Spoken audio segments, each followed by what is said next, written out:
Good morning, YouTube. My name's Owen. Kind of new to this, but I thought I'd spread some knowledge on some background making expertise. Not really. I just know how to make some cool backgrounds, and I thought I'd show you. So, the one we're going to be making right now is this one right here that I have as my desktop background right now. All except for this little font 3D effect. I mean, it's pretty cool and it's good to have, but I'll make that in a future video because this one takes a good amount of time. I mean, it's not a ton of time, but I just don't want to go over that 10-minute mark. So first of all, you need a render, and I get my renders from planetrenders.com, and it's a great website. You just have to sign up. It's free, and you can get renders like this guy. And obviously, it's the Force Unleashed, and so I'm going to hit Control or Command N, depending on whether you're in Windows or Mac, for a new project. I'm going to entitle it The Force Unleashed. And I have my pixels set to 1440 by 900 because that's the resolution of my screen. So set it to whatever yours is and hit enter. And that gives you this right here. And this right here is going to be that background.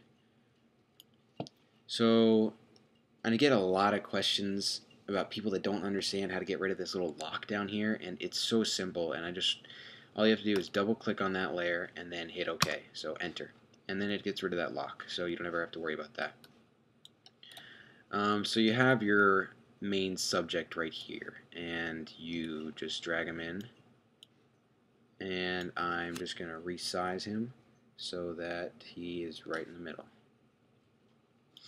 And to free transform, when you're clicked on the right layer, hit Control or Command T and hold down Shift so that you don't distort him at all, and then drag one of the corners.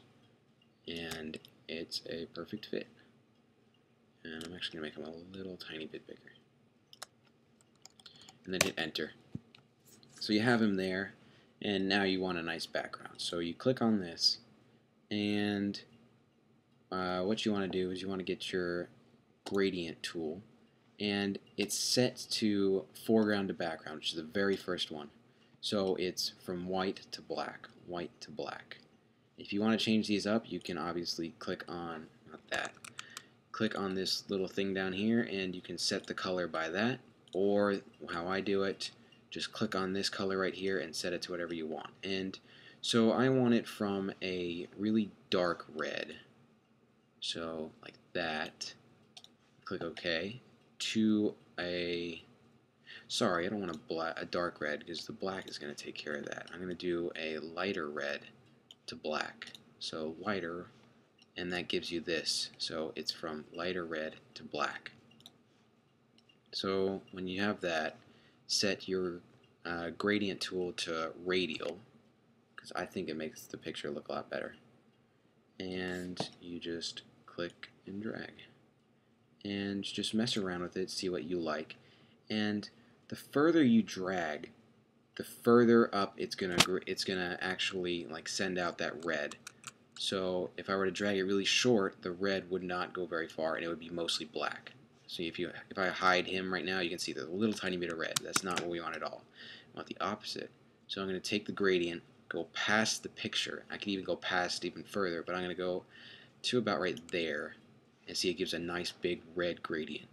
That's what I like. So after that, we want that sunburst, or starburst, sorry, and that's this right here, and it makes a lot of pictures look really good. And most starbursts are really clean looking. They're clean cut.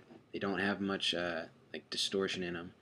But because I want like destruction and that kind of theme, I'm going to take a brush, and I actually have these brushes right here, which are grunge starbursts, and they have those little circles in them, and that's going to give me this kind of destroyed effect. And so I have my brush selected.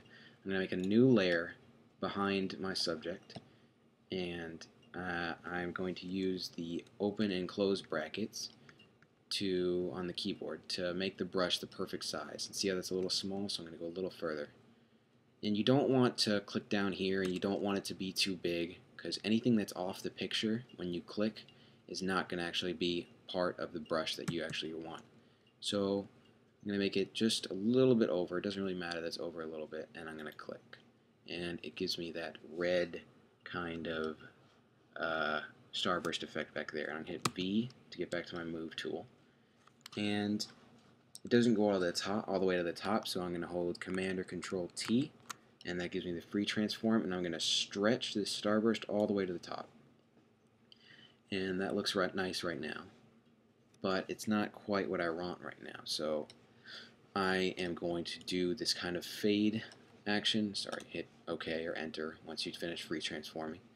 And I'm going to do this fade, and it makes everything look really well. You can use it on more than just this starburst. I just used it for that because it makes the fade really well.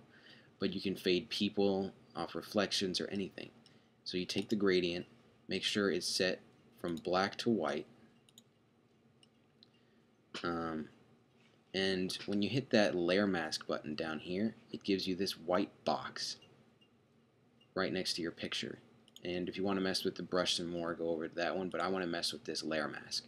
Anything that's white is completely visible and not opaque at all.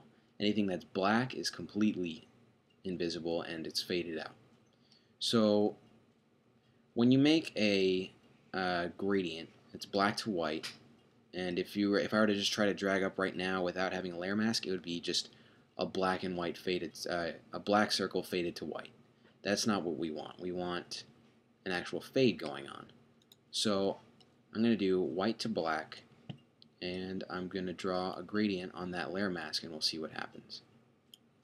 See how it fades it? And if you look over here, you can tell white completely visible, black faded out. So it just fades out that starburst back there.